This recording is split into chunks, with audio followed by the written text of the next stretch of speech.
Bon, donc si vous voulez vous installer, voilà, avancer quelques... Les enfants, je sais qu'ils vont bouger, donc voilà, les premières quelques minutes vont aller bien, mais après ils vont commencer à bouger. Mais par contre, les autres, je ne sais pas si vous m'entendez bien. Vous vous approchez. Si vous voulez, vous pouvez vous approcher, vous mettre de ce côté-là, comme ça je m'oriente, c'est comme vous voulez. Ça, voilà. Pour moi, c'est très important de vous regarder, de vous voir, parce que tout ce qu'on vit dans l'Église, c'est face à face.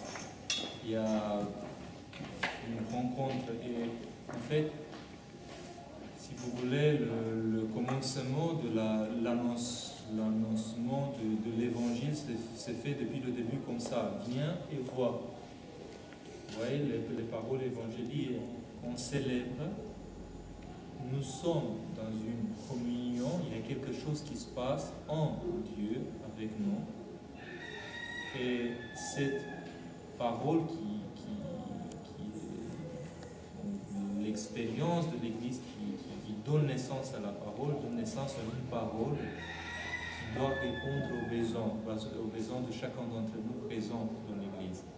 Et donc, je prie Dieu qui illumine tout simplement de vous donner des vraies paroles, des paroles qui ne sont pas uniquement un transfert de certaines connaissances d'ordre théologique, mais que ça soit une parole qui répond à vos besoins, à vos quêtes spirituelles, à vos, voilà, à tout ce que vous cherchez dans le Seigneur. On parle du Père parce que ce n'est pas uniquement la notion du Père, mais la position du Père, l'importance du Père est fondamentale dans le christianisme.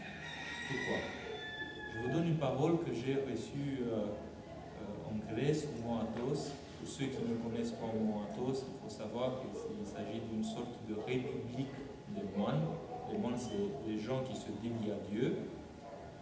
Je n'entre pas dans trop de détails. Après, si vous voulez des détails, n'hésitez pas à me poser des questions. Donc, il y a des personnes spirituelles où le Mont Athos est rempli de personnes spirituelles. Ça veut dire quoi une personne spirituelle? Le mot spirituel, parfois, aujourd'hui, dit n'importe quoi. On parle de la spiritualité, on parle d'énormément de choses. Et le spirituel pour un chrétien, pas uniquement pour un orthodoxe. Quand je parle d'un chrétien, bon, voilà, pour moi, c'est naturellement l'orthodoxe. Mais sachez tout simplement, quand je parle de l'orthodoxie, que je fais référence à la tradition de l'Église, c'est-à-dire à tout ce qui s'est passé depuis 2000 ans, et surtout ce qui s'est passé dans le premier millénaire. Donc, dans une vision orthodoxe, je vous donne cette parole qui vient de Mont Athos. Le péché est entré dans le monde par la manque d'obéissance. On parle d'Adam et Ève, on a devant nous la figure de quelqu'un, des personnes qui ont trahi d'une certaine façon la confiance que Dieu a mis en eux. Ils ont trouvé un autre chemin, et sur cet autre chemin, qui apparemment il y avait une alternative par rapport à ce que Dieu a voulu de leur part, le diable toujours il dit qu'il y a pas mal d'alternatives, ce n'était pas une vraie alternative. Ça veut dire que ça ne mène plus à la vie. Donc, la chute spirituelle est à cause d'une manque d'obéissance. Mais après, il faut comprendre le mot obéissance. On parle d'obéissance dans l'Église, ça ne veut pas dire qu'on devient des esclaves. Des esclaves dans le sens qu'il n'y a plus l'exercice de nos facultés intellectuelles, volitives et tout ça. Non. Je parle de l'obéissance, je parle de ce genre de comportement humain qui fait confiance à celui qui peut tout lui donner parce qu'il est son créateur. Pour cela, Dieu nous connaît le mieux. Imaginez que le salut n'est pas comme parfois dans une vision un peu idyllique, comme ça, on imagine le gâteau à la fin du chemin. C'est-à-dire, si on était correct dans cette vie, mais bon, il y aura un gâteau à partager dans le royaume de Dieu. C'est-à-dire, on est récompensé en quelque sorte par notre bon comportement. Ce n'est pas ça. Le salut pour un chrétien, c'est le changement, la transformation. Il faut s'approcher parce que je n'arrive pas à parler trop fort. Vous voyez? Venez. Il nous reste encore 2 places ici. Vous voyez? Disons qu'on va louper après la mort. Le salut est quelque chose qui commence ici, maintenant. C'est-à-dire, si j'arrive à goûter la grâce de Dieu, si j'arrive que la grâce de Dieu demeure en moi, cette vie, elle ne sera pas enlevée de moi jusqu'à la fin, mais au-delà de la fin du temps. Parce que l'éternité, c'est au-delà du temps. Parce que Dieu vient de au-delà du temps, il se manifeste dans l'histoire, donc il y a du temps, mais il est au-delà du temps.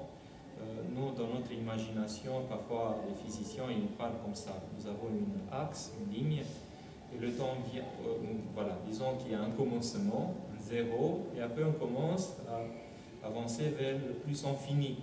Ça, c'est une vision linéaire du temps. Par exemple, les religions orientales parlent d'une vision circulaire du temps. On ne va pas entrer dans des détails, mais tout simplement pour vous dire que par rapport à Dieu, nous sommes des êtres qui ont un commencement. Dieu n'a pas le commencement, il est depuis toujours, il sera toujours. Sauf que nous pensons Dieu souvent en termes de temps, parce que nous sommes sous le temps. Mais il est au-delà de ça. Il peut, l'archimatrice Sophonie, que j'évoquais avec le Père il y a quelques jours, il dit la chose suivante: l'éternité, elle est très courte. C'est un seul moment, mais qui finit jamais. Vous voyez? On sort de la compréhension, disons, habituelle. Mais pour l'instant, nous sommes dans le temps. Donc le salut n'est pas le gâteau qui nous attend à la fin, mais le salut commence à se développer, à faire sa croissance en nous dès maintenant. Et nous arrivions petit à petit à être en Dieu.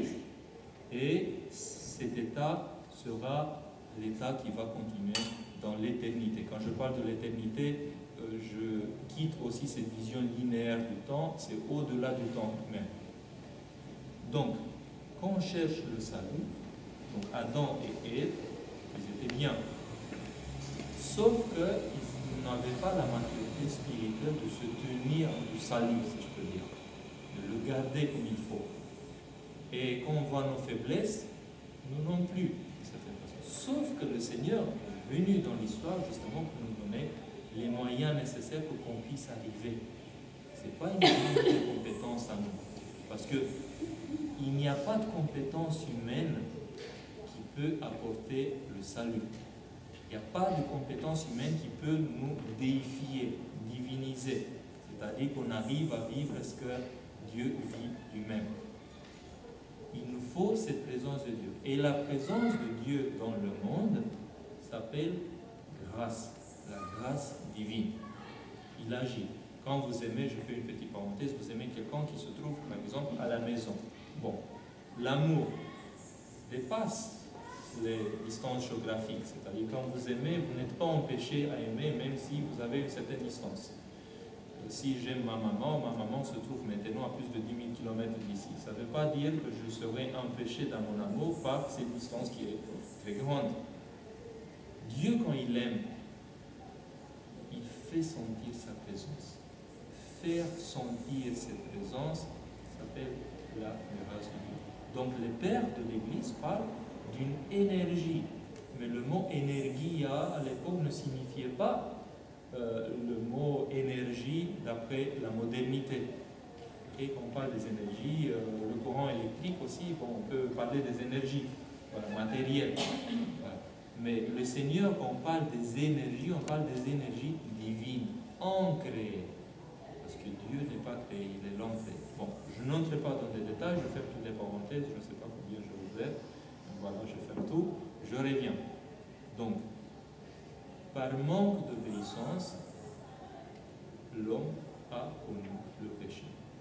Comment il peut ressusciter? J'utilise spécialement le mot ressusciter, parce que quand on commence à goûter le péché et donc la mort, il nous faut une résurrection. On ne peut pas guérir quelque chose qui concerne la mort. Il nous faut la résurrection. Donc qu'est-ce qui se passe avec nous? C'est par obéissance par rapport au Père Céleste qu'on obtient la résurrection. Regardez le Seigneur, ce qu'il a fait. c'est par obéissance par rapport à son Père céleste, son Papa, qu'il a accompli tout le chemin de notre salut. Vous regardez avant Gethsemane, au moment de Gethsemane, que voilà, ce verre soit passé à côté de moi si possible, mais pas ma volonté, ta volonté. Donc le Seigneur est le premier qui obéit comme il faut devant le Père céleste. Et qu'est-ce qu'il reçoit? Il est Dieu en même temps, mais il reçoit tout. Tout pouvoir m'a été donné au ciel et sur la terre. Allez enseigner toutes les nations, les baptisant au nom du Père et du Saint-Esprit, leur apprenant tout ce que je vous ai prescrit. C'est ici qu'on parle de l'orthodoxie, parce que l'orthodoxie se donne la peine de préserver tout ce qu'on devait recevoir de sa part. Et je serai avec vous jusqu'à la fin, ou tous les jours jusqu'à la fin. Donc le Seigneur est présent avec nous, mais il faut qu'on garde tout ce qu'il nous a donné, parce que tout ce qu'il nous a donné nous donne notre devenir en lui. Donc, cette proposition, je répète cette proposition qui me paraît essentielle, par manque d'obéissance, l'homme a connu le péché, et par obéissance, l'homme retrouve sa résurrection. C'est-à-dire, il sort de l'emprise du péché. Et nous tous, on peut expérimenter le péché. On est incapable de combattre le péché. Si ce n'est pas la grâce de Dieu, on est très impuissant, on n'est rien. On ne peut rien faire. On voit notre faiblesse. Dès qu'on commence la journée, on commence à faire de la bêtise. Ce n'est pas par mauvaise volonté, c'est tout simplement, on voit que nous sommes dans la faiblesse. Et je parle dans un premier temps de ce qu'on peut se rendre compte, mais après il y a d'autres choses qui s'ajoutent. Bon. Donc, si c'est par l'obéissance qu'on trouve notre résurrection, devant qui il faut obéir? Mais devant le Père céleste. D'abord, notre Père qui est aux cieux. Okay. Après, la parole du Seigneur dit aux autres, je vais à mon Père et votre Père. Dit à mes frères, voilà, dit que je vais à mon Père, quand il montre avec c'est l'ascension, voilà, je vais à mon Père et votre Père, vos pères. Parce qu'il devient aussi par adoption, c'est-à-dire notre adoption en tant que fils prodigue, nous verrons demain ça, nous devenons les fils de Dieu, mais véritables, c'est-à-dire les fils pas prodigues, c'est-à-dire qui se promènent dans la nature, ils oublient Dieu, leur Père, mais les fils qui sont avec Dieu. Et ça fait toute la différence. Pourquoi? Parce que l'évangile de demain va nous dire, il était mort, il est revenu, il est ressuscité, il était mort. Quand on s'éloigne de Dieu, on expérimente la mort, nécessairement. Pourquoi? Parce que si on coupe la source de vie en nous, qu'est-ce qui nous reste? Mais la manque de la vie est la mort. La manque de la lumière, c'est les ténèbres. Les ténèbres n'ont pas de consistance en soi. Mais quand il n'y a plus de lumière, on est dans cette situation. Quand on n'est plus dans la vie, on est dans la mort. C'est obligatoire. Donc, qu'est-ce qu'on doit faire dans notre vie? Mettre la vie en nous. Et la vie, c'est le Seigneur. Ok? Toujours évangélique. Il dit, je suis la vie. Bon, comment faire ça? Mais ils sont pères, pas d'une façon autonome. Parce que dans le 21e siècle, il m'arrive comme ça d'être père. Aujourd'hui, je veux être père. Je peux le faire naturellement si j'ai un fils, une fille. Mais être père spirituel, ça veut dire donner naissance, accoucher. Mais c'est l'Église qui le fait, qui donne naissance, l'Église dans son entier, aux fils et filles spirituels, parce qu'à travers le baptême, on est né dans le Christ. Mais si vous avez un petit bébé, il n'y a personne qui s'occupe de lui, il va mourir. Qu'est-ce qu'on fait avec? Il faut le nourrir, il faut le revêtir, il faut lui donner tout ce qu'il a besoin pour sa vie. Et ça, c'est la paternité spirituelle. C'est-à-dire dans l'Église, les prêtres, je parle surtout des prêtres, l'évêque, c'est le summum, mais l'évêque, il n'y a pas tant d'évêques. Donc l'évêque donne sa délégation, investit dans ce travail prêtre. Donc les prêtres sont ceux qui font partie, à la fois ils font partie du troupeau de Christ, mais à la fois sont ceux qui ont voilà, cette charge essentielle de conduire le troupeau de Christ vers ou sur le chemin du salut. Vous vous souvenez quand le Seigneur parle avec Pierre, avec sa triple chute, qu'est-ce qu'il pose comme question? Est-ce qu'il dit à Pierre, tu t'es rendu compte, moi j'avais raison, voilà, tu es tombé? Et rien de cela. Il lui pose la question, est-ce que tu m'aimes? Oui, tu sais que je t'aime. Tu t'occupes de mes brebis. Le signe d'amour, le plus grand amour que Dieu peut nous montrer, c'est pas uniquement de nous ouvrir les portes du salut, mais de faire en sorte que on arrive à aider aussi les autres pour que les portes soient ouvertes aussi pour eux. Et le rôle du prêtre, c'est de mettre, excusez-moi, mais je peux dire comme ça, un pied dans les portes, voilà, pour que les portes ne ferment plus, pour que le plus grand nombre de personnes puissent entrer dans le royaume de Dieu. C'est ça que le prêtre fait. Et donc, pour revenir au Père, la notion du Père est essentielle. Essentielle pourquoi? Parce que quand on obéit un Père, quand j'écoute la parole du Père, j'écoute la parole de celui qui donne cette parole au Père. Et le Père, bien sûr, on aime bien qu'il soit tout le temps inspiré par Dieu. Mais si il cherche d'être humble, je ne dis pas nécessairement tout ce que un prêtre dit est inspiré par Dieu. Ça, il faut être réaliste. Mais dans la confession, vous avez parlé tout à l'heure de la confession. Dans la confession, il y a quelque chose qui se passe de très spécial. La parole est énormément chargée par cette présence de Dieu. Parce que dans la confession, le mystère de l'Église qui se manifeste, et si la personne écoute et attend une parole de la part de Dieu, mais elle recevra, surtout dans la confession, une parole avec beaucoup de force, et elle peut reconnaître cette force qui vient de la part de Dieu. C'est aussi mystérieux pour nous en tant que prêtre. Il ne faut pas penser qu'on s'habitue avec et comme ça on traite avec légèreté. Pas du tout. Il y a une responsabilité énorme en tant que prêtre. Parce que de tes mains, tu sors un Dieu, non pas par changement de nature humaine, on reste des êtres humains, mais par la participation de la grâce de Dieu. Et ne soyez pas surpris de vous dire, parce qu'on le dit depuis 2000 ans, Dieu, sans notre Dieu. Mais par contre, le diable, il a voulu inventer cette auto-déification en disant « je n'ai plus besoin de Dieu parce que moi je peux devenir Dieu aussi ». Ça c'est une autre voie. On ne veut pas connaître. Donc, l'obéissance se fait devant un Père spirituel qui toujours obéit devant son Père spirituel à son tour. Qui lui aussi obéit devant son Père spirituel. J'ai oublié notre schéma, voilà, qu'on a évoqué il y a 2 jours, mais imaginez quelque chose. Il y a un Père qui obéit à un Père.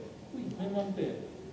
Qui obéit devant un Père, qui obéit devant un Père, et tout cela monte vers Dieu. Chacun obéit vers Dieu, en réalité.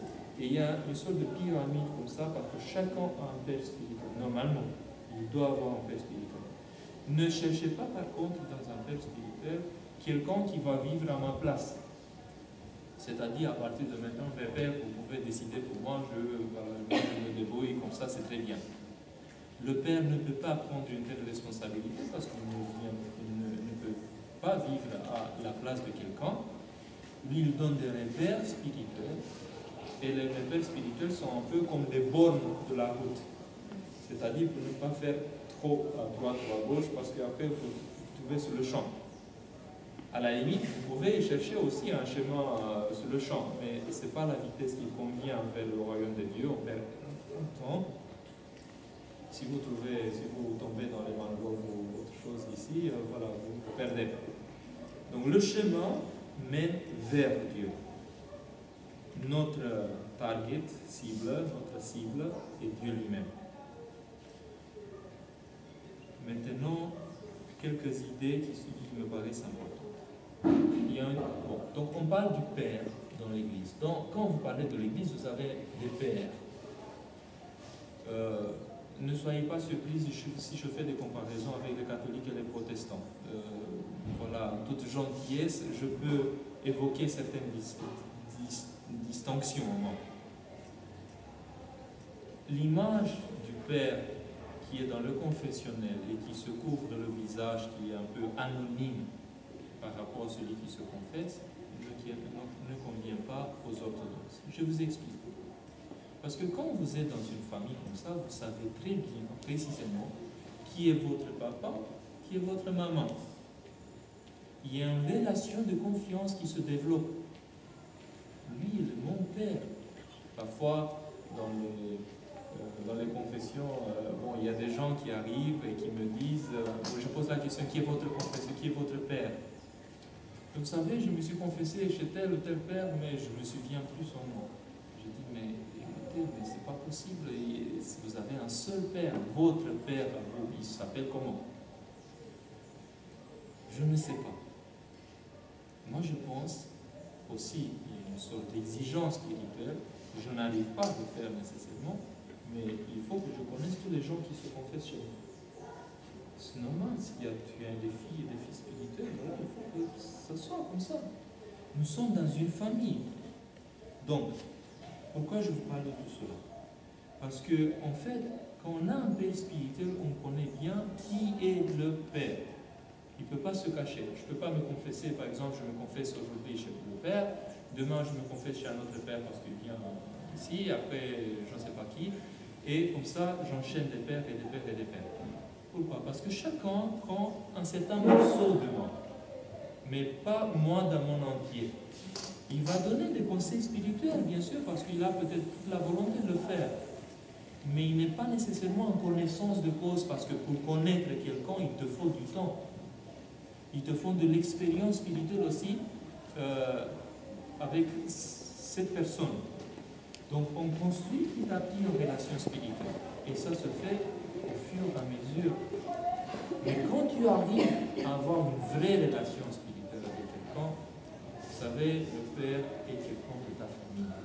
Moi j'ai pas mal de familles, disons à Paris maintenant, des dizaines, pas des centaines peut-être, des dizaines, beaucoup de dizaines. Quand j'entre dans leur famille, je me sens dans ma famille, dans une de ma famille, je ne sais pas comment le dire autrement. Je ne suis pas un prestataire d'office, je ne sais pas, voilà, des choses, disons, qu'on fait à l'église. Je suis le père des gens qui habitent là, pour revenir maintenant. Donc, un père, c'est quelqu'un qu'on connaît. Après, il y a une différence qu'on ne connaît pas facilement entre un père qui confesse et le père spirituel. Je peux vous dire une seule chose, que dans l'orthodoxie, le père spirituel est quelqu'un que j'assume en tant que père spirituel, c'est-à-dire au fur et à mesure, en établissant une relation spirituelle, moi, qui me confesse, je deviens son fils spirituel, je deviens de plus en confesser des personnes que je ne connais pas, mais en général, je pose la question, est-ce que vous avez un père déjà? Écoutez, père, je n'ai pas de père pour l'instant. Vous pouvez vous confesser chez moi. Ça ne veut pas dire que vous êtes obligé de me considérer en tant que votre père spirituel d'un coup. Vous confessez de nouveau si vous voulez, vous êtes dans la liberté, mais quand même, je conseille toujours, ne restez pas quelque temps sans un père spirituel. Vous devez l'avoir justement pour vous protéger par rapport à toute décision, parce qu'il vous faut ce discernement qui vient à travers le père spirituel. Donc, au fur et à mesure où on établit une relation spirituelle, chacun devient ce qu'il est. moi je deviens le père spirituel, mais l'autre devient le fils spirituel. Il y a un père spirituel célèbre en Roumanie qui s'appelle Raphaël Noica, qui dit la chose suivante. Ce qu'il a observé par son expérience, il dit, le père spirituel donne naissance au fils spirituel, mais le fils spirituel donne naissance au père spirituel. C'est réciproque. Moi, je ne peux pas être un papa s'il n'y a pas Vassile quelque part qui est mon fils. Vous voyez? Il y a une relation de réciprocité. On devient un père spirituel parce que l'autre devient de plus en plus mon fils spirituel. Et ça, c'est très important. Donc, si quelqu'un, par exemple, habite la France, vient en Guadeloupe, il peut avoir un père spirituel, c'est-à-dire quelqu'un qui s'occupe, qui lui donne les lignes directrices de sa vie spirituelle. Il y a des méthodes même dans la vie spirituelle. Quelqu'un assis sur l'Eucharistie, quelqu'un assis sur telle chose, quelqu'un dit, voilà, tu fais comme ça. Il y a des méthodes. Quand je dis des méthodes, il ne faut pas imaginer que les méthodes promettent le salut. Je dis, il y a des approches différentes au sein de l'orthodoxie. Par exemple, mon approche en général, c'est de faire venir les gens communier. En Roumanie, par exemple, il y a certains endroits où on arrive à la communion uniquement si on a fait un parcours de combattant. C'est-à-dire si vraiment on a fait pas mal de travail sur soi-même. Je ne dis pas que c'est faux, que ce n'est pas correct. Je dis tout simplement que parfois, vu la faiblesse des gens que je rencontre, spirituellement parlant, je dis on va les aider à faire ce même pas, même si ce n'est pas tout à fait le moment, parce qu'une fois qu'ils commencent à communier, ils vont sentir la douceur et la grâce de Dieu, ils vont tout pouvoir s'éloigner parce qu'on est déjà chez soi, chez lui et chez soi-même, chez lui, chez Dieu et chez soi-même, parce qu'on reconnaît notre maison, parce qu'il nous donne une façon de le connaître, de le reconnaître. C'est fascinant ce que Dieu peut provoquer en nous. Mais quand on connaît Dieu, on sent que c'est lui et que d'une certaine façon, je ne sais pas, il y avait une sorte de mémoire à nous. Même si ce n'est pas une mémoire historique, parce qu'on ne connaissait pas nécessairement, parfois on était des incroyants. Mais on peut le retrouver, c'est pas le trouver, le retrouver en quelque sorte. C'est très mystérieux. Moi je soupçonne que c'est aussi le baptême qui parle, parce que quand on a Dieu dans son cœur, après c'est plus facilement de le reconnaître, parce qu'il était, mais on ne savait pas que c'est lui. Je ne sais pas comment le dire autrement, mais je vous dis ce que je peux dire. Voilà. Donc pour revenir au Père, donc un Père spirituel est celui qui me donne les lignes directrices de ma voie en Christ. Mais avec sa bénédiction, par exemple, on vient ici, il nous faut une confession, par exemple, parce que j'ai fait certaines choses entre-temps, je ne peux pas me confesser autre part, voilà, il y a un Père. Avec la bénédiction de mon Père spirituel, je peux me confesser ailleurs. Je ne suis pas obligé uniquement de me confesser chez mon Père spirituel. Mais par contre, celui qui donne toujours la ligne directrice de ma vie, c'est le Père spirituel, c'est-à-dire le deuxième Père qui me confesse. Normalement, il ne doit pas se mêler sur les choses qui concernent les lignes directrices. Je ne sais pas comment, je ne peux pas contourner le mot. Il ne me donne pas un autre programme de vie. Le Père spirituel, c'est celui qui va donner un enseignement. C'est-à-dire qu'il va donner, par exemple, on a le Père disait tout à l'heure, il va parler de l'Eucharistie et c'est lui qui va nous donner la méthode pour se rapprocher. Je ne vais pas contrarier ce que vous avez dit. Non, bien sûr. Oui. Voilà. Et donc, si c'est un peu... Le Père spirituel, même s'il ne confesse pas nécessairement. Vous voyez? Mais pour nous, en tant que laïcs, c'est-à-dire des personnes qui sont mariées, il nous faut absolument avoir un Père spirituel qui est aussi, qui est prêt, qui nous donne la délivrance de péché, afin qu'on puisse communier. Mais ce n'est pas interdit dans le sens ultime du terme de dire je me nourris aussi de la présence d'un Père spirituel qui est mon Père spirituel. Vous voyez? Et en général, ça se joue facilement parce que le Père spirituel en général est très connu, ou tel Père spirituel qui dit, voilà, avec ma bénédiction, avec, voilà, sur la ligne directrice que je te donnais, tu peux te confesser chez tel Père qui va sur le même chemin, il te donne l'absolution et tout ça, ça se passe comme ça. Ok. Le Jean Gloire, il est le suivant, duhovnici. Duhovnici. Duh, ça veut dire esprit, ça fait référence à l'Esprit Saint. Donc quand on parle de duhovnichie, qui a donné en français le spiritualité, voilà, on parle un peu de l'espritologie, si on peut dire comme ça.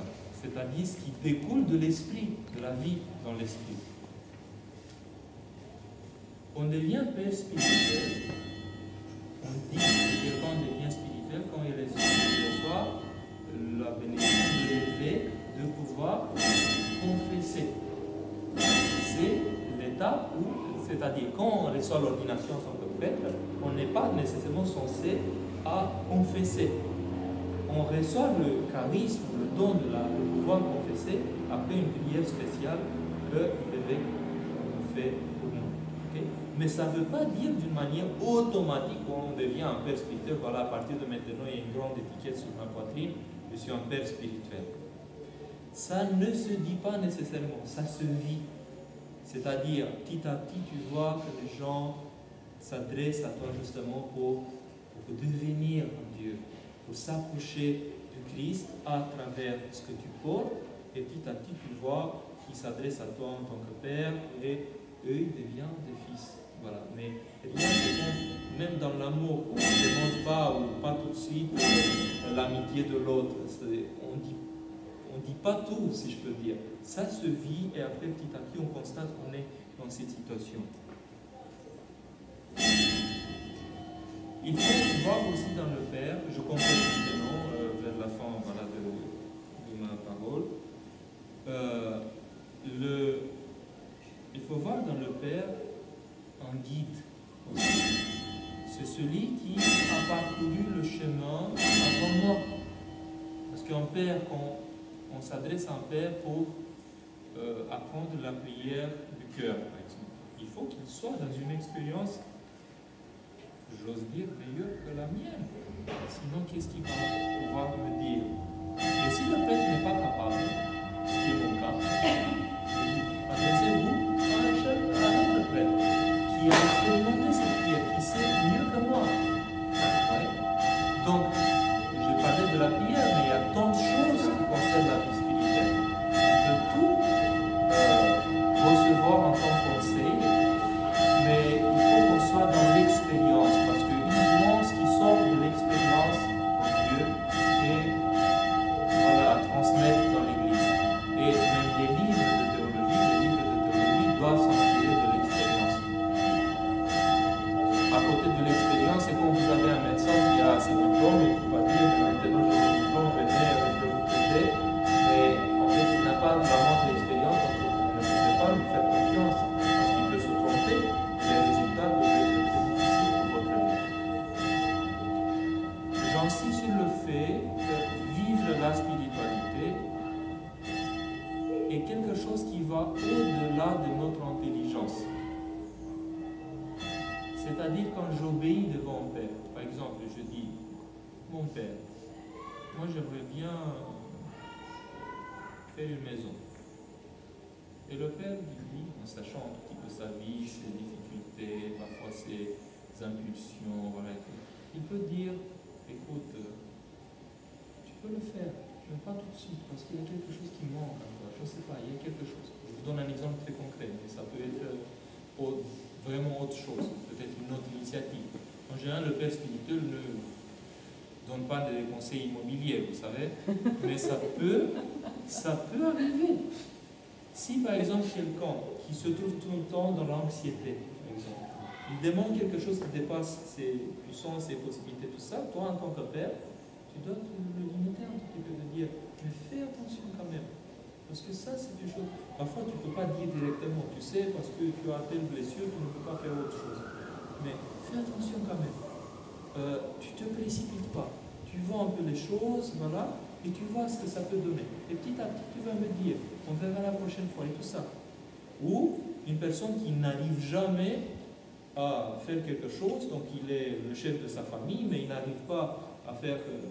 voilà, entretenir sa maison et tout ça, c'est très dangereux parce que les enfants vont arriver et tout ça, il n'a pas le courage. Tu lui dis, écoute, tu es une femme, maintenant il faut que tu te débrouilles, il faut que tu achètes une maison quelque part. Mais Père, vous savez, on n'a pas les moyens, on n'a pas... Mais écoute, comment tu réfléchis, tu fais quelque chose. Vous voyez? Et ça donne des impulsions comme ça. Et parce que c'est la parole du Père, il y a des choses qui vont sortir, qui viendront comme réalisation. Parce que le Père a une charge énorme de la part de Dieu. Mais aussi le Père, quand il donne ce genre de conseil, il n'est pas avec sa tête seule en disant « Mais qu'est-ce que je peux lui dire ?» Il prie. Seigneur Jésus-Christ, aie pitié de moi. Seigneur Jésus-Christ, aie pitié de moi, de nous. On écoute tout le temps dans la confession, en étant dans la prière. Seigneur, qu'est-ce que je dois lui dire? Seigneur, Seigneur, pitié de moi, Seigneur. Et après, dans il y a quelque chose. Tu dois dire telle chose. Si tu ne le dis pas, tu te sens très mal. Donc tu le dis. Tu le dis parce que sinon, c'est comme tu étouffes quelqu'un. Tu ne peux pas. Donc tu le dis. Et après, tu vois la bienveillance de Dieu par rapport à la vie de celui que tu avais devant toi. Et comme ça, petit à petit, le sacrement s'accomplit, le mystère, se fait. Donc, voilà. Mais ce qui est important, c'est qu'on est préparé à obéir. Ça veut dire, si mon père me dit, tu ne vas pas en Guadeloupe, même si j'avais toutes les bonnes intentions d'aller en Guadeloupe, point final, Guadeloupe. Si, dans mon cas, c'est mon évêque, mais ce n'est pas tout le temps comme ça, mon évêque me disait non. Mais sans explication, je parle. Non, tout simplement non. J'ai oublié ce projet. Parce que s'il me dit pas par hasard, il pense, il réfléchit, il me donne quelque chose qui est de son mieux spirituellement par rapport à ce que je suis. Donc il ne faut pas imaginer que les prêtres, je répète, se précipitent à donner des obéissances, des choses, on appelle des obéissances comme ça, voilà, tu vas faire telle chose. Non, moi je ne me précipite pas. Mais je porte une responsabilité. Si la personne va tomber avec l'avion, qui va répondre pour lui? Ouais, mais ce n'est pas nécessairement comme ça qu'on pense. Mais quand même, s'il y a un risque, il y a quelque chose. Je te donne la bénédiction, mais fais attention, je ne peux pas, c'est aussi ton choix. Il faut faire attention, tu n'es pas en danger pour rien. Voilà, toutes sortes de choses. Mais ce n'est pas uniquement au niveau de la pensée. Mais quand même, celui qui obéit son Père spirituel, il sait que son Père met toute sa volonté, toute sa bonne volonté en Dieu pour que ça donne quelque chose comme vie spirituelle. Et donc, je suis préparé à obéir. Je peux vous dire une chose. Le meilleur chrétien, celui qui sait obéir. Parce qu'il constate petit à petit que sa vie s'enrichit d'une façon insoupçonnée. Il commence à voir. Il n'y a pas tant besoin de terre que c'est le grand question. Ah oui, ok. Vous voulez je vais faire passer un papier pour ceux qui ont une feuille, pour ceux qui veulent. Donc, le Père dans une paroisse, il est l'organe de la grâce divine. C'est-à-dire que c'est à travers lui que la grâce se fait sentir dans la paroisse. Qu'il veut ou pas, c'est comme ça. Parce que c'est lui qui administre les sacrements de l'Église. Ça ne veut pas dire que la grâce ne peut pas se sentir aussi à côté du Père. C'est-à-dire que je peux avoir ma relation personnelle avec Dieu. Pas uniquement que je peux avoir, je l'ai. Compléter ce que mon père a pu me dire, on a parlé d'obéissance. Le frère doit avoir l'obéissance de son évêque. C'est très important. Si le prêtre n'a pas l'obéissance de son évêque, il n'a pas la grâce.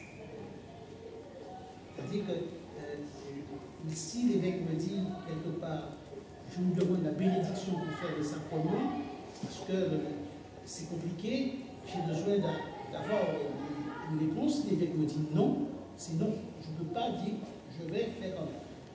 Voilà. L'esprit du christianisme, l'esprit de cette obéissance spirituelle. Toujours, je supprime le mot obéissance. Ne prenez pas le mot laïque, si je peux dire. Parce que c'est autre chose, il faut découvrir le vrai sens de l'obéissance dans l'Église. Regardez un enfant, en petit, parce que quand il grandit, ça peut changer la donne. Mon Vassile, moi, j'ai deux enfants, Vassile et Maria. Voilà, donc Vassile, quand il était très petit, il obéissait complètement.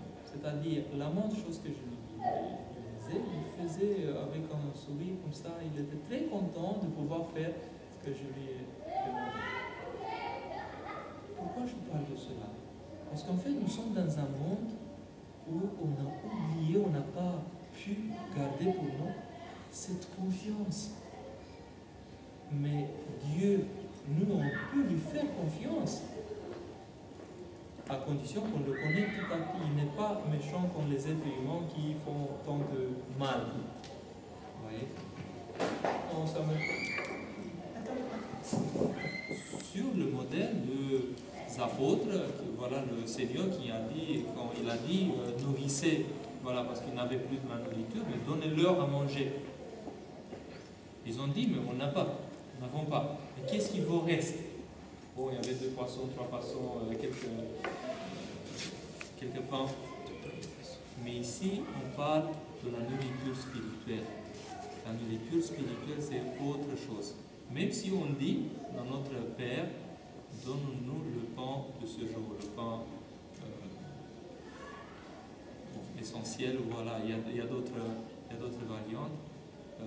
Le pain qui nourrit notre être.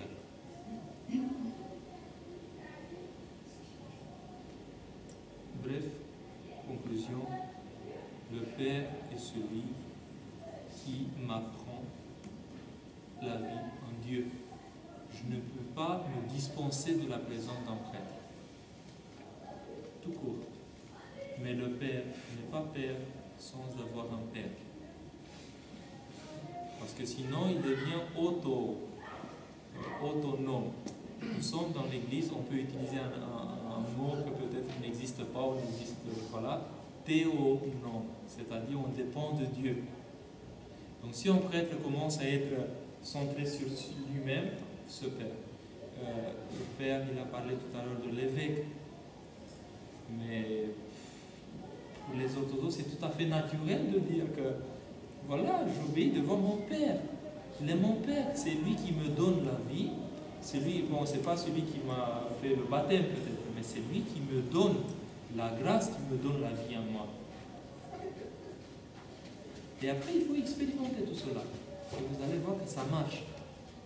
Et c'est ça qui est très mystérieux, que ça marche véritablement. Et en fait, on peut identifier la communion eucharistique, mais ce n'est pas que la communion eucharistique. C'est-à-dire, quand je participe à quelque chose, je m'imprègne de la présence de ce qui se passe là-bas. Donc, d'une certaine façon, il y a une certaine communion, mais elle n'est pas complète. Donc, ce qu'on cherche dans l'Église, c'est la communion plénière. Ce qu'on cherche dans la vie en Christ, c'est sa présence plénière en nous. Parce que des petits bribes comme ça, je peux avoir. N'importe quelle personne dans le monde peut toucher certaines choses. Mais la vie de l'Église, c'est de recevoir tout. Le Seigneur dans son intégralité. Et ça, après, ça dépend aussi de notre façon de s'approcher de lui. Je n'entre pas dans des... voilà, si vous voulez, on peut entrer, c'est pas parce que je cache tel ou tel sujet, mais je dis tout simplement que la communion eucharistique est le résultat de la communion théologique, dogmatique, de ma compréhension en ce qui concerne Dieu. Si vous avez une photo, et vous dites, mais cette photo ne convient plus, on va ajouter des petites traces comme ça pour l'améliorer. Et après, elle ne ressemble plus ou pas de la même façon à l'original. Qu'est-ce qu'on va dire? Oui, l'original c'est le même, mais ma façon de l'assumer n'est pas la même. Donc quand je m'adresse à la personne et j'imagine que lui, il est avec des barbes ou une moustache comme ça, il n'a pas, mais vous savez, d'une certaine façon, je contredis ce qu'il est en réalité.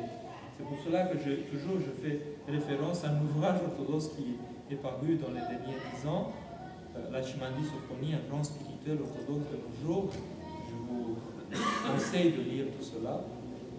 Il dit le titre de l'ouvrage, imaginez des titres orthodoxes de ce ouvrage, c'est phénoménal aussi pour moi. Voir Dieu tel qu'il est.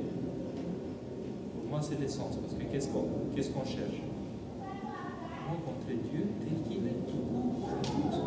Donc si quelqu'un, sur le chemin de la spiritualité, se contente de dire autre chose, voilà, d'avoir une autre vision sur les choses et tout ça, bon, c'est son affaire.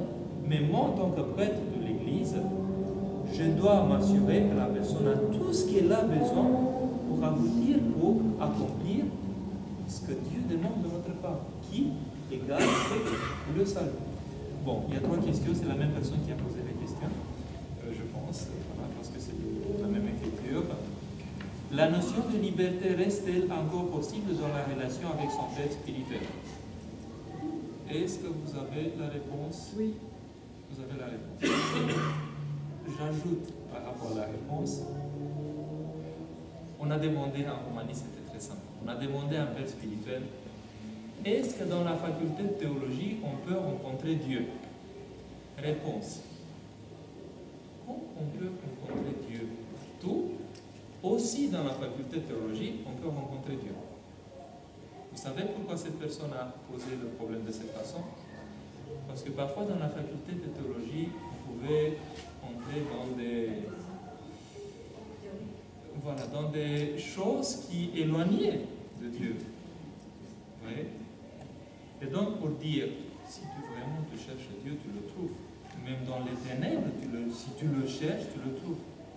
Il y avait des histoires pieuses qui disaient, voilà, quelqu'un est parti aux ténèbres, mais il a tellement aimé la mère de Dieu qu'il a demandé au moins qu'il garde une petite icône de la mère de Dieu avec lui.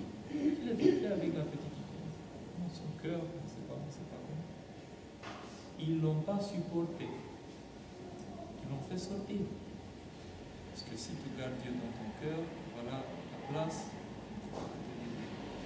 Donc là, et après, il faut comprendre la notion de liberté. Je rencontre des gens, surtout, vous savez, il y a des choses très sympas qui se passent quand les gens se préparent pour faire des baptêmes.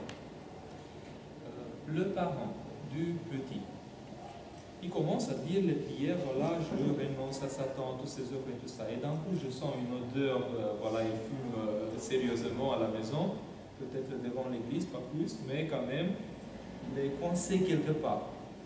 Je dis, mais écoutez, vous savez, je pense que vous êtes piégé quelque part parce que je sens, est-ce que vous fumez? Oui, très étonné, mais comment? Voilà, mais soit j'ai quelque chose qui ne va pas, voilà, mais en général, j'identifie surtout les personnes qui fument. Vous voyez, parce que peut-être je suis très sensible par rapport, voilà, et d'un coup, les personnes qui disent, je renonce, voilà, et tout ça, mais bon, parfois, je sens que, bon, il y a quelque chose où il n'est pas si libre comme il considère. Okay. Et je lui dis, écoutez, voilà, il y a un territoire où vous entretenez un sort de dialogue parfois, je soupçonne, c'est pas obligatoire, mais je soupçonne avec l'autre que vous rejetez maintenant. Il faut qu'il puisse améliorer sa vie, il faut qu'il puisse faire encore plus. Donc la notion de liberté, est-ce que je suis libre de fumer? Bien sûr que je suis libre. Mais quand je fume, est-ce que je suis libre de dire non aux cigarettes? Mais je ne suis plus libre. Donc, liberté, ça veut dire au moins le pouvoir égal de dire oui ou non par rapport à certaines choses qui arrivent dans ma vie. Mais quand je n'arrive pas à dire non, je ne suis pas dans la liberté. La notion de liberté reste-t-elle encore possible? Mais quand même, la personne peut continuer son baptême, elle doit s'arrêter. Ah non, non, elle peut continuer, on ne va pas... C'est juste que vous parce faites que savoir. oui, bien sûr qu'elle va continuer. Pourquoi? Parce que l'enfant ne va pas souffrir à cause du manque de cette personne. Mais en même temps, j'aide aussi son parent qui devient un meilleur parent par rapport à l'enfant. Mais voilà, je profite en général pour le dire. Parce que si je ne lui dis pas, personne ne lui dit. Dans son entourage, je dis, mais c'est normal. Vous savez, c'est normal qu'on fume. Mais c'est pas normal. Le problème, c'est pas le fait que j'introduis la fumée, voilà, c'est ce qui sort de mon cœur qui me fait. Voilà. Vous voyez, donc, voilà, je le dis si j'observe. S'il y a autre chose, parfois, le parent est censé d'introduire le... Je dirais qu'il y a beaucoup de psychologie. C'est une forme de psychologie dans le sens qu'on parle de psyché, qui est nos âmes, voilà, nos âmes, mais qui n'est pas nécessairement une science dans le sens moderne du terme. Okay. Bon, donc la notion de liberté reste-t-elle encore possible? Je dirais à l'inverse, sans le Père spirituel, il n'y a pas de vraie liberté. Parce que je vous donne une loi universelle maintenant qui n'est pas scientifique. Une loi universelle, vous pourriez me vérifier toute votre vie. Le garant absolu de la liberté humaine est la présence de la grâce divine. Jamais vous ne serez contraint à faire quoi que ce soit quand vous serez dans la grâce de Dieu. Jamais, jamais, jamais. Par contre, quand vous êtes dans le péché, vous allez facilement constater que tel ou tel comportement ne vous permet plus de sortir. Deuxième, donc, quand vous dites « j'ai un père », j'ai la liberté. Ou « j'ai de plus en plus la liberté ». Vous savez, aux yeux des gens qui vivent aujourd'hui, il y avait un père spirituel, obéir devant un père spirituel, oh là là, manque de liberté absolue. Vous voyez, c'est vraiment à l'inverse. Mais ils vont écouter leurs intelligences, ils vont être dans cette liberté de leur intelligence, jusqu'au moment où dans leur vie, ils vont constater qu'ils sont coincés. Parce que quelque part, on se coince. Quelque part, soit on fait parfois des grosses choses, c'est-à-dire on est vraiment dans un état pitoyable dans nos cœurs. On ne sait pas quoi faire. Et parfois, il y a des endroits dans le monde où on ne sait même pas qu'il faut se confesser ou faire quelque chose, ou qu'il faut se baptiser. Donc imaginez ce que ça peut donner dans le monde. Mais bon, disons que la liberté, ça se gagne avec la relation du Père. Deuxièmement, quand le Père spirituel est dans un autre pays, peut-on changer de Père spirituel et comment? Je vous dis la chose suivante. Si on a trouvé notre Père spirituel, même si je fais le tour du monde, ça mérite. Parce qu'un Père spirituel te mène directement dans les bras de Dieu. Après, si vous voulez renoncer à votre Père spirituel, c'est votre choix. Mais moi, par exemple, j'ai Monseigneur Joseph, il y a quelqu'un qui est homoato, je ne peux pas lui donner le nom parce qu'il est trop célèbre et vous allez dire, voilà, je parle que de... Voilà. Mais moi, je fais chaque année 2700 en plus, je pense, pour aller le voir, me confesser chez lui, tout ça. Et Monseigneur Joseph, je me confesse plusieurs fois par an, donc il est disponible au moins de temps en temps, donc je l'ai dans ma proximité, mais pour l'autre, je fais le chemin. Comme je disais tout à l'heure, ce n'est pas du tout la même relation. Le père spirituel, c'est un père spirituel, c'est quelqu'un qu'on connaît, on a écouté, qui vous a accompagné, voilà. Et je vais rajouter quelque chose d'autre qui est très très fort, que j'ai expérimenté. Quand quelqu'un vient à la confession et il va masquer le péché, ou il va essayer de le faire sciemment, la personne va s'éloigner de l'Église de plus en plus. On ne peut pas aller se confesser et essayer de tricher. Je vous prie de me pardonner.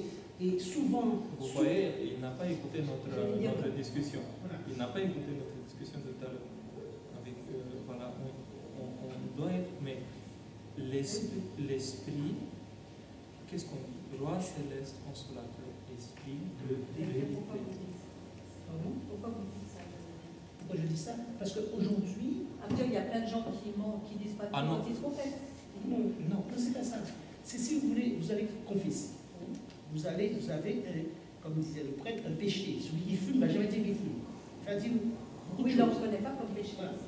Et arrivé à un moment donné, il ne pourra pas passer un carême tranquillement, parce que ça, c'est un péché. C'est une addiction. Et dans cette addiction, même s'il fait un très très bon carême, il ne pourra pas s'en libérer. En fait, toute blessure qui est cachée travaille, toujours. Vous voyez, c'est comme ça. C'est très simple. Je crois que ce que voulait dire le Père Michel, c'est que le fait d'avoir un Père spirituel qui te connaît, il va pouvoir t'aider à sortir des choses de toi que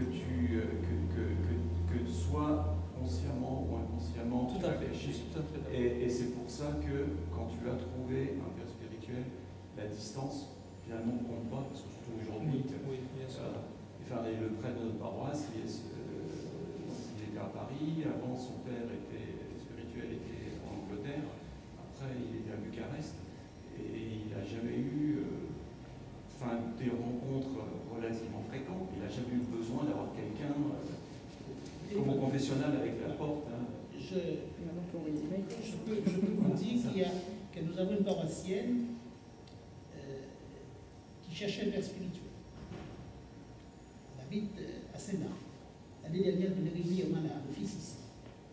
Et là, elle ne vient pas souvent. Je peux vous assurer, je sais quand qu'elle va téléphoner. Je ne peux pas vous expliquer ça. Je pense à elle aujourd'hui. Aujourd'hui, elle m'appelle. Non, ce n'est pas ta téléphone. Je n'aime pas rentrer dans tous ces détails. Voilà. Et pareil, et quand elle m'appelle au téléphone, ça peut durer une demi-heure, une heure, je lui donne un conseil. Ensuite, on donne une bénédiction. Et si elle va à Paris, elle peut rencontrer quelqu'un d'autre. C'est-à-dire que quelque part, quand on est, comme il disait le père connaît le besoin de son enfant. Si vous avez un enfant chez vous, vous voyez ses chaussures, vous savez qu'il a besoin de changer de chaussures. Alors, vous lui dites, écoutez, faites de l'argent, va acheter une paire de chaussures. Vous avez votre fils chez vous, vous voyez pertinemment qu'il a les cheveux sont blancs. À table, vous allez lui dire, demain, il faut que tu ailles chez le coiffeur. Et c'est parti. Après, on peut utiliser tous les moyens. Mais l'Esprit Saint ne vient pas nécessairement par SMS dans le sens que c'est les moyens techniques qui transmettent. On est en Dieu, on est dans la grâce. Si on est dans cette obéissance, Dieu agit d'un côté et de l'autre. C'est aussi mystérieux parce que je ne veux pas expédier ce mystère en essayant de l'expliquer par la voie de tel ou tel phénomène et tout ça. Et tout simplement, moi je vois avec mes enfants, voilà, on communique même si on n'est pas ensemble dans la même chambre. Je ne sais pas, il y a quelque chose qui se passe avec nous. Mais cette fois-ci, dans la relation spirituelle, c'est la grâce, le milieu nécessaire à travers lequel tout se passe. Quand sait-on, la dernière question, quand sait-on que l'on obtient ou que l'on reçoit l'état de grâce? Ça, c'est une bonne question, parce que, en fait,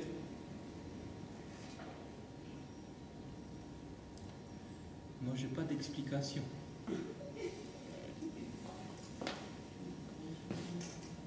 Par exemple, dans la période de carême,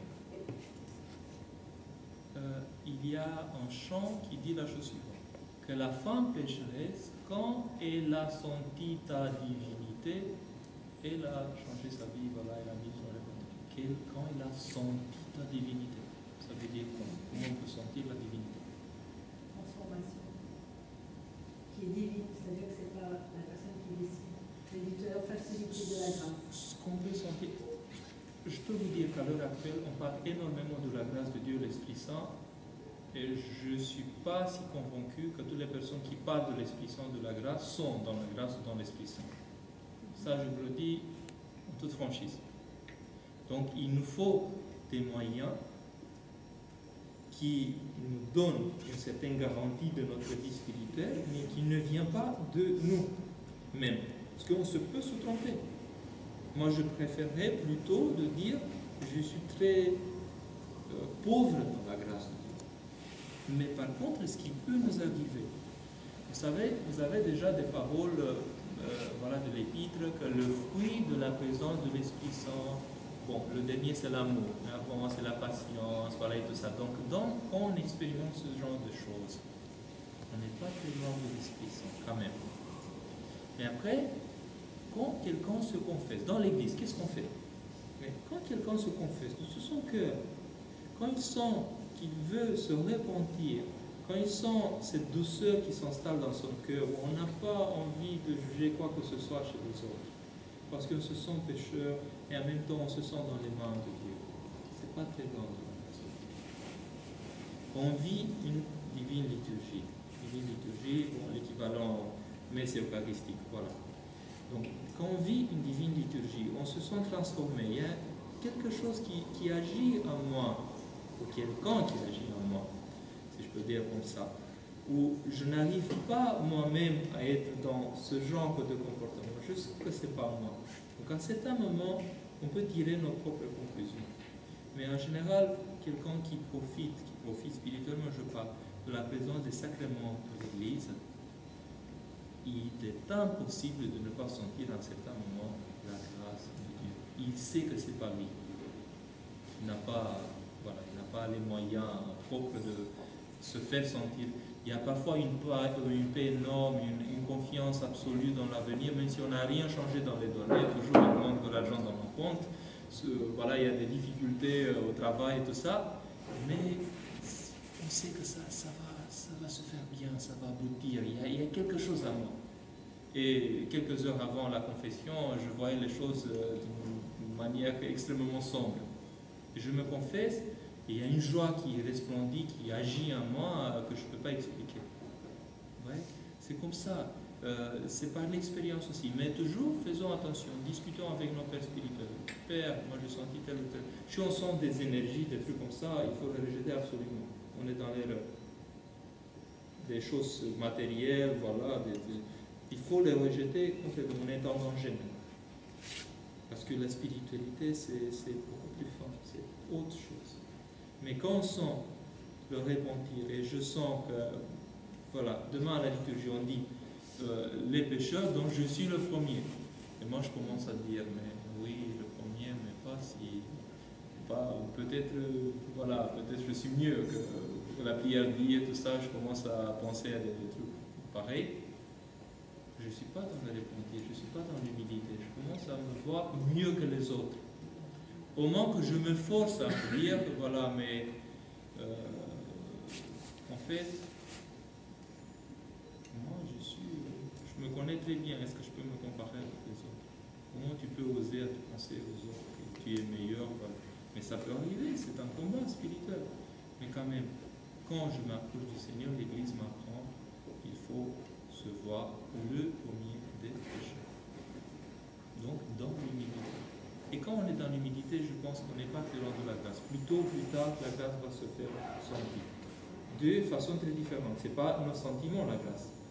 Mais la grâce peut accoucher, donner naissance à moi, à des sentiments, à des pensées, à des réflexions, à des choses comme ça. Et, parce que je suis un être humain qui agit après la grâce de Dieu.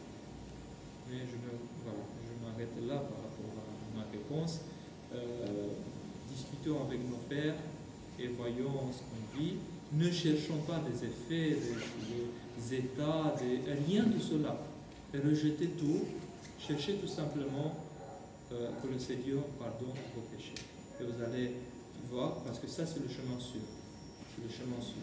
Ne cherchez pas dans des rêves, des méditations, des trucs, je ne sais pas, très... voilà, ne cherchez pas de tomber dans des états. Parce que c'est pas, le Seigneur veut me sanctifier, il ne veut pas que je tombe dans telle ou telle extase qui est une valeur en soi. Ce qui est important pour moi, c'est de bénéficier de sa présence. Et après, il ouvre à moi le monde divin. Vous voyez, il ouvre à moi ce qu'il est. Et comme ça, j'apprends. Mais pas... voilà, il faut faire beaucoup d'attention. Toujours, il faut discuter avec son père. Père, moi, j'ai senti telle ou telle chose. J'ai senti dans mes rêves que quelqu'un courait après moi, je ne savais pas quoi faire. Qu'est-ce que tu dois faire?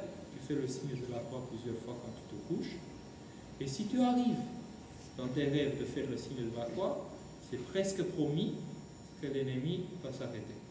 Soit tu te réveilles doucement, tu es protégé, soit il y a autre chose, soit les ennemis disparaissent, d'autres choses, et voilà tout ça. Parce que la croix a du pouvoir aussi quand on n'est pas dans l'état de conscience habituel, mais quand on dort. On est dans le coma, je pense. On est dans n'importe quel état dans le monde, de ce monde ou de l'autre. Quand tu es en Dieu, quand tu fais les signes de ta foi, Dieu agit. Parce qu'il a tout le pouvoir sur la terre et dans le ciel. Je m'arrête là. Merci de votre patience. On va essayer de...